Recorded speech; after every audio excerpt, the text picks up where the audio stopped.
Mirë se vini në kanalin ton, mos harroni të bëni subscribe dhe të klikoni si përzdiles për të marrë njoftimet më të reja. Faleminderit!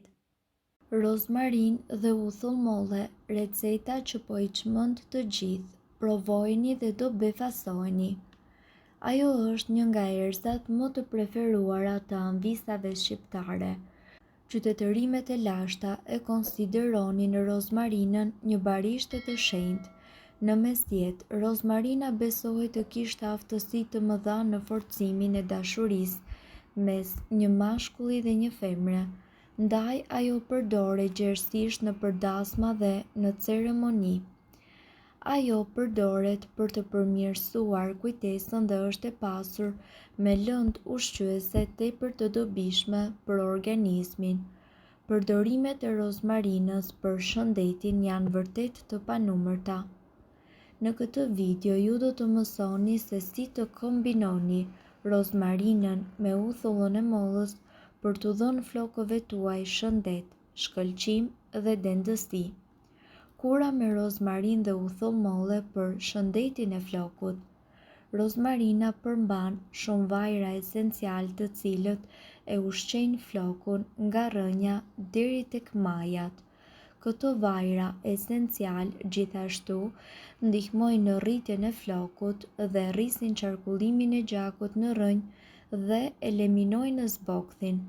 Uthulla e mollës nga ana tjetër është një tjetër produkt natyral i shkëlqyer për shëndetin e flokut tuaj.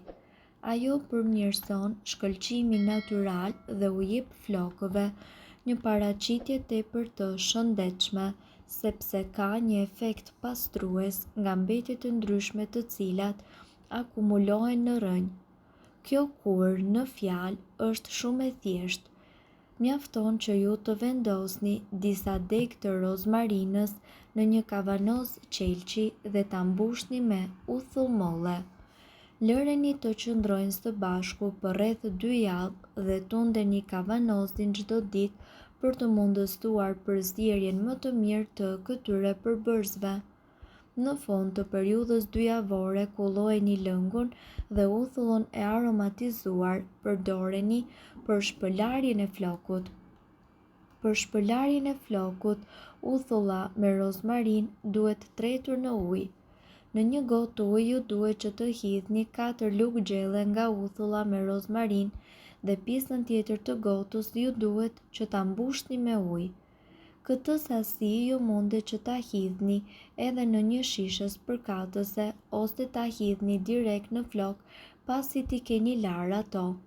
Në qoftë se keni flok të yndyrshëm, atëherë duhet të përdorni më shumë uthull dhe nëse keni flok të thatë më pak, pasi ta keni hedhur mbi flok, masazhojeni skalpin dhe mbajeni tretësirën për disa minuta. Ekspertët gjithashtu theksojnë se nuk duhet të shqetësoheni për aromën, sepse ajo do të largohet sapo flokët të thahen. Këtë trajtim mund ta përdorni të paktën një herë në javë.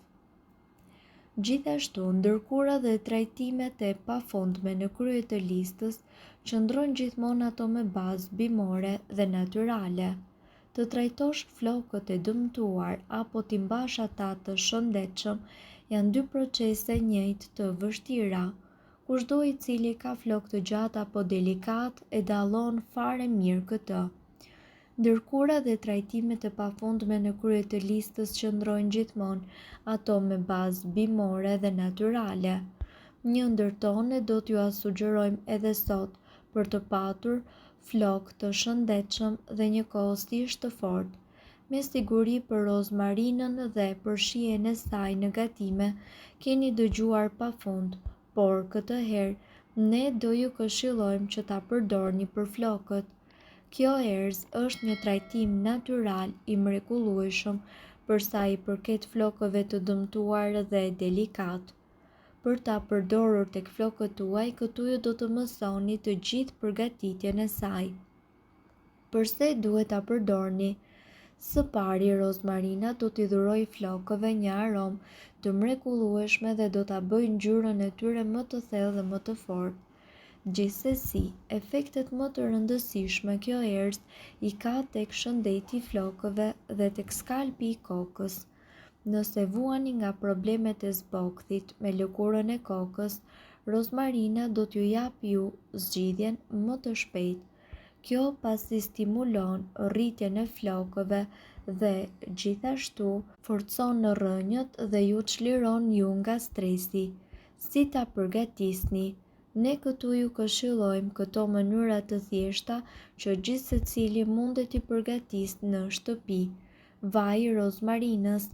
Për të përgatitur vajin e rozmarinës nuk do t'ju duhet asgjë e veçantë përveç një tufë nga erëza dhe pak vaj ulliri. Merrni 1 ose 2 degë rozmarinë dhe vendoseni në një enë qelçi ose shishe hermetike. Mbusheni atë me vaj ulliri derisa rozmarina të mbulohet plotësisht dhe më pas mbylleni mirë me kapak. Këtë enë lëreni në një vend të errët dhe njëkohësisht të thatë për 1 muaj dhe më pas ajo do të jetë gati. Aplikojeni vaj në flokët e thatë para se ju të bëni dush.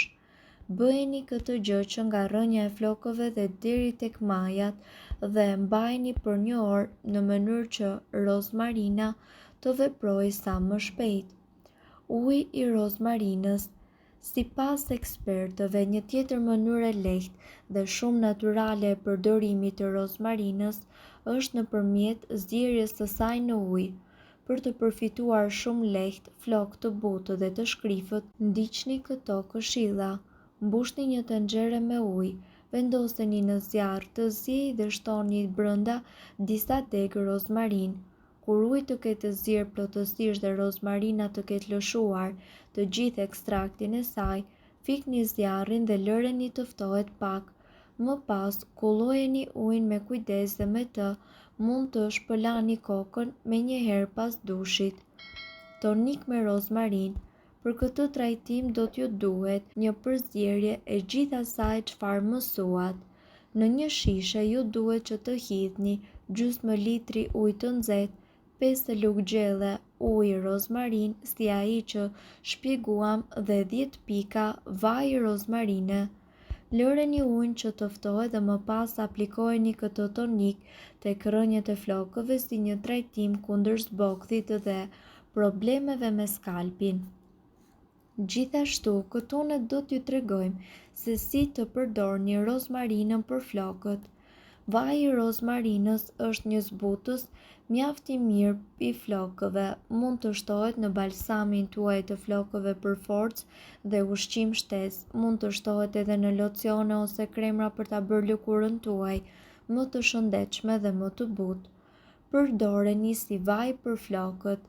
Si çdo vaj tjetër esencial, vaji i rozmarinës për rritjen e flokëve gjithashtu duhet të përzihet me një vaj bardhës dhe më pas të aplikohet.